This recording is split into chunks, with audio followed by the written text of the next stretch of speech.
ஆமையும் வாத்துகளும் ஒரு காலத்தில் ஒரு பெரிய குளத்தில் ஒரு சிறிய ஆமை இருந்தது.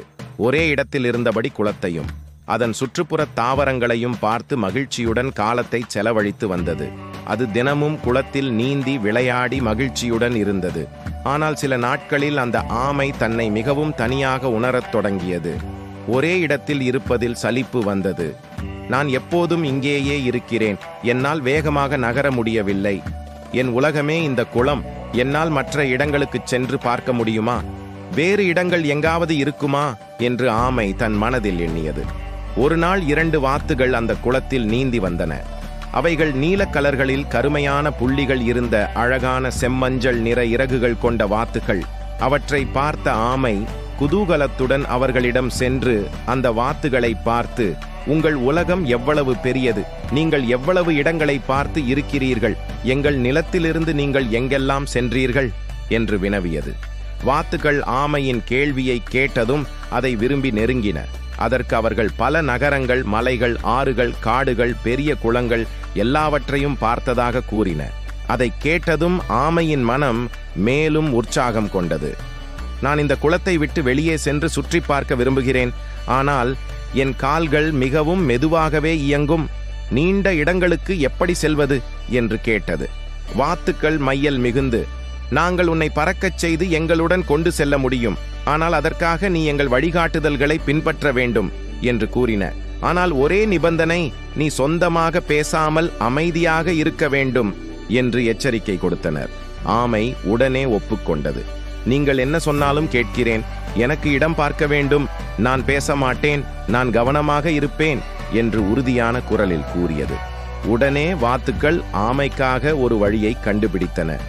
2 வாத்துகளும் தங்கள் தலையால் ஒரு நீண்ட தடியை பிடித்து அவற்றின் நடுவில் ஆமைக்காக இடம் செய்து கொண்டன. ஆமையும் தடியை தனது வாயால் நன்கு பிடித்து கொண்டு நடுவில் உறுதியுடன் அமர்ந்தது. வாத்துக்கள் சிறிது நேரத்தில் வானத்தில் பறக்கத் தொடங்கின. ஆமை உயரமான இடத்திலிருந்து கீழே பார்ப்பது எவ்வளவு அற்புதமாக இருக்கிறது என்று மகிழ்ந்தது. அது மிக உயரத்திலிருந்து காடுகளையும் ஆறுகளையும் மலையும் வெகு தெளிவாக பார்த்தது.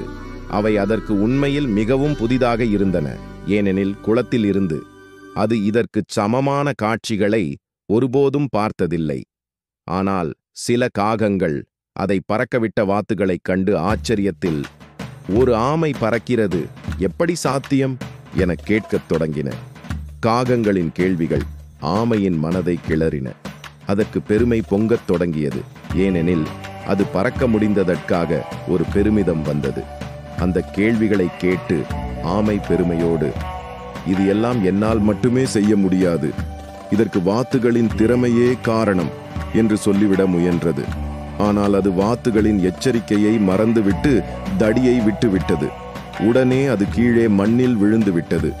மண்ணில் படுத்து அது வலியால் அசைய முடியாமல் தவித்தது. என் முட்டாள்தனத்தால் என்னை அடக்கிக் கொள்ளாமல் சிறிது நேரம் பேசாமல் இருந்திருக்கலாம் என்று மனதில் எண்ணியது. அதற்கு வாத்துகளின் எச்சரிக்கை அவ்வளவு சுலபமாய் மறந்துவிட்டது. அப்போது வாத்துக்கள் அவ்விடத்துக்கு திரும்பி ஆமை கஷ்டப்படுவது கண்டுபிடித்தன. அதை பார்ப்பதற்கு இருவருக்கும் கொஞ்சம் சோகமாகவும் கொஞ்சம் கோபமாகவும் இருந்தது. ஆனால் அவர்கள் அதற்கு உதவியளிக்க விரும்பினர்.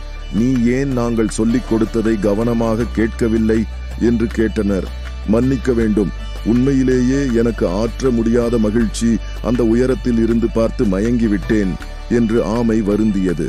அது வாத்துக்களிடம் தன்னுடைய தவறை ஒப்புக்கொண்டது. வாத்துகள் ஆமை உண்மையிலேயே தெரியாமல் செய்த தவறு என்பதை புரிந்து கொண்டன. அவர்கள் ஆமையிடம் மிகவும் அன்பாக இருந்தனர். நீங்கள் உண்மையில் வேண்டுமென்றால் மீண்டும் உங்களை பறக்கச் செய்வோம், ஆனால் இந்த முறை பேசாமல் மட்டுமே இருக்க வேண்டும் என்று அவை மிகுந்த பொறுமையுடன் கூறின. ஆமை சம்மதித்தது. இது ஒரு பெரிய பாடமாக அது உணர்ந்தது. இம்முறை அது முழு கவனத்துடனும் அமைதியுடனும் இருந்தது. வாத்துகள் மீண்டும் குச்சியை கொண்டு வந்ததும் ஆமை அதன் வாயில் கொண்டு ஒட்டியபடி அமைதியாக இருந்தது. வாத்துகள் மீண்டும் அந்த குச்சியை பிடித்து கொண்டு பறந்தன. இப்போது ஆமை தன்னுடைய பழைய உறுதியுடன் அமைதியாக இருந்து பயணத்தை இனிதாக அனுபவித்தது.